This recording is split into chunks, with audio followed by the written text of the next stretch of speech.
Alamin muna ang buong kwento bago mag-react. Yan ang sigaw ng mga supporters ni Carla. So ano nga ba ito? So bago natin ipagpatuloy ang ating pag-support today's video, kung bago ka pa lang sa aking channel, please subscribe po, like and pakit na rin po natin guys ang notification bell upang ma-update po tayo tuwing ako po nag-upload sa mga viral and trending video.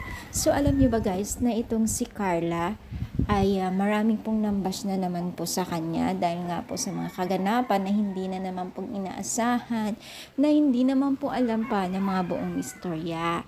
Ito po ay yung pagrampa niya doon sa Velvet na kung saan ay hindi natuloy at maraming napa-question mark at maraming napa-tanong kung bakit ganun ang walang tong si Carla. Bakit ba? O bakit ba daw siya ganon na hindi man lang daw sumama?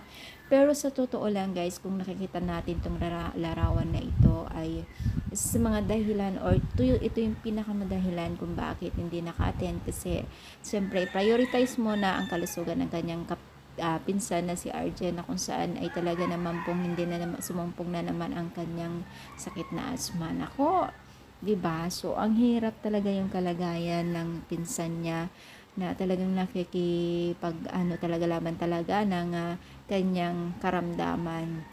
So ngayon ay naliwanagan na ng nakakarami sa kaganapan lately, 'di ba? So pag-pray po natin itong si Arjen sa kanyang journey o sa kanyang pakikipagbaka sa kanyang karamdaman dahil hindi po talaga biro yung kanyang nararamdaman tuwing ay sumusumpong, 'di ba? So pag-pray lang natin siya, maging na rin po sila Carla na sana maging healthy siya lalo para sa kanyang pinsan. So ano masasabi ninyo, i-comment down, palike po ang ating video. Thank you so much for power. God bless.